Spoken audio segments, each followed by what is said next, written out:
It's kind of crazy in my house tonight. So I wasn't planning on doing this, but I figured I'd do it anyways. Basically, I read some alarming things about Cyanogen Inc. Yeah, let me lower the volume on that one. Um, so I wasn't planning on doing this, but I figured I'd do it. There we go. Just so I can catch the live chat section. I don't know, my reception is kind of bad. So, but anyways, I read some really odd things about Cyanogen Inc. that got me a little alarmed as far as like what's going on. Let's see. Hi, bud. Hey, what's going on? So, anyways, um, before I dive into exactly what's going on with Cyanogen Inc., I want to kind of go recap Cyanogen's history because Cyanogen has actually made a big impact on Android's history. We can all kind of agree with that. And for some people that don't know Cyanogen, kind of recap what they were or what they're synonymous for. And what they're very known for is custom ROMs. From way back in the day, for the days of Donut, for the days of Eclair, that's what they're known for. They're known for that. And over time, I mean, they just gotten better and better. And one of the best things you got from Cyanogen was the fact that you got basically like vanilla stock Android with a ton of pack features, and that's actually like absolutely cool.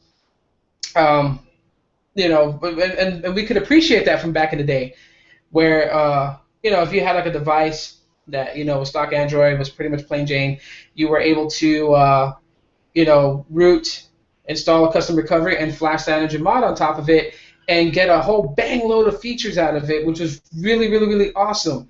And of course, devices that were pretty much not going to get updates for Android anymore or anything like that, you could always rely that there would be a Cyanogen mod ROM that would bring your device from its current version of Android to the latest version of Android. So these things were always appreciated. Now, well, even going on with that, like one of my favorite ROMs, which was a three development team collaboration known as Pac-Man ROM, was really awesome. It was a collaboration of Paranoid Android, AOKP, and CyanogenMod. That was one of my favorite ROMs to use. But even going from there, even I guess some people would say that the downward spiral of Cyanogen was when they kind of turned on one of the quintessential things that made Cyanogen pretty much boom, which was Android. At the time when they had their stance that Android was basically closed off, and Cyanogen was like, Google should allow Android to basically for people to choose whether they wanted to use applications or Google services or use Microsoft services or anything like that, which was kind of odd that they were even pitching that back in the day. But I get where they were coming from on it, is that they wanted it to be more open and for people to use it however they wanted to. They felt like that, But some people would say that Cyanogen shot themselves in the foot basically there based on that fact. And, I guess in a way it kind of hurt. It kind of hurt Cyanogen. So we really didn't hear much of Cyanogen after that. I mean, of course, ROMs kept being developed, like CM11, CM12, CM13. I mean, all those came out just fine for flagships and mid-range smartphones. But even going past that, we really didn't hear anything from Cyanogen until today, when I recently read what was kind of going on, and that was the fact that Cyanogen Inc. Basically let go of 20% of its staff just out of like no reason. Out of 136, I believe they say 30 people was fired. Brought in a group session, said, hey, guess what, guys? You guys no longer work for Cyanogen Inc. Here's your pink slip. You guys can go to unemployment. I guess basically it's like the way that they're painting the picture is how it went down. And it was also funny because also in the article that I read, they talked about that they told staff that they didn't need to come into work, and that those staff members who did show up to work were fired. That's kind of odd, getting fired from up to work. Maybe they didn't get the memo. What's being rumored is that Cyanogen Inc. is pivoting itself to now, I guess, being more focused on applications. And so I kind of like am puzzled there. Like, are they going to focus on app development? Are they backing away from, creating basically custom ROMs for Android devices. Like, what is happening here with Cyanogen? What are they doing?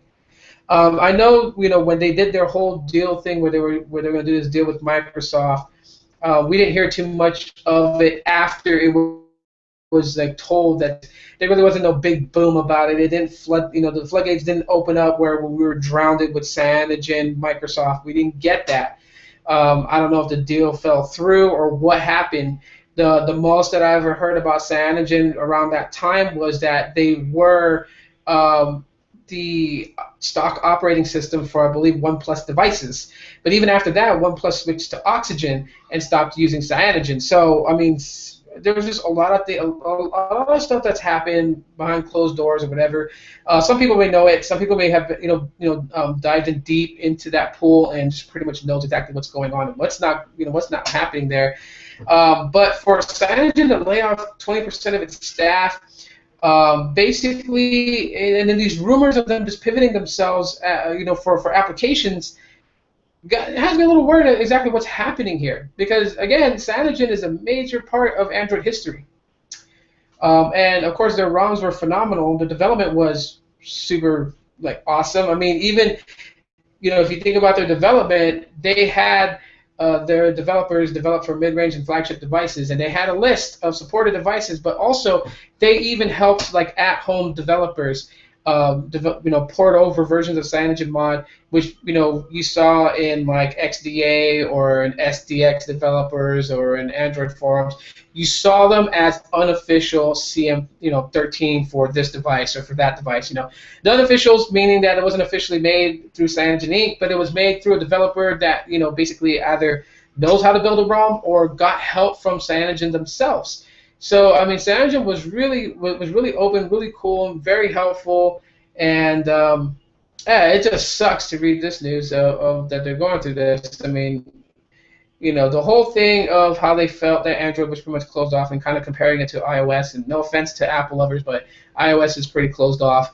I don't know, just it split things right down the middle between fans that rocked with Android loyally and fans that kind of agreed with Cyanogen on that one. But at the end of the day, I mean, we all loved Android. We all pretty much enjoyed it, and Cyanogen did make Android great in its time.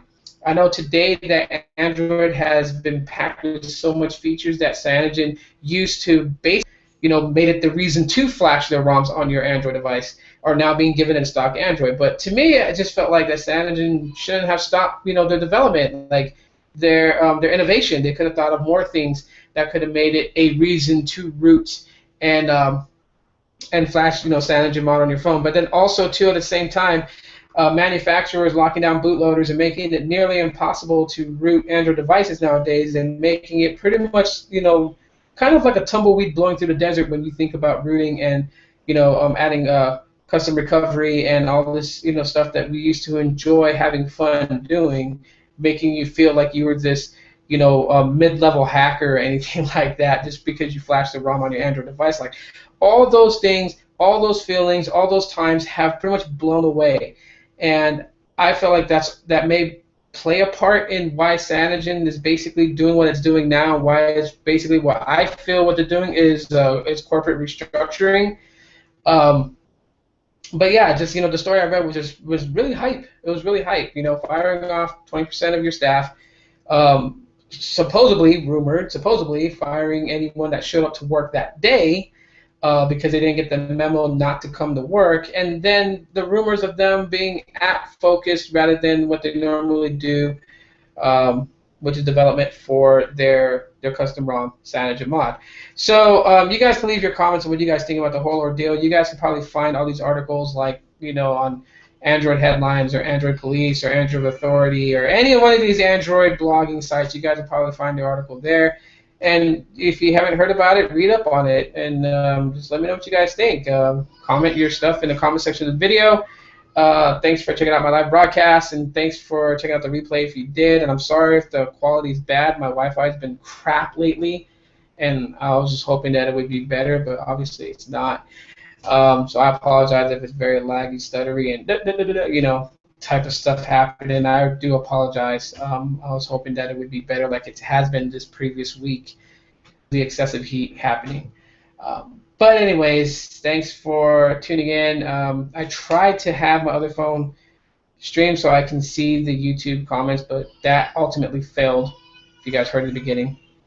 So I need to get back to the family. Just wanted to do this. It was just like a spur of the moment thing, and I'm dragging this out. Thank you guys for tuning in. You guys will see me later.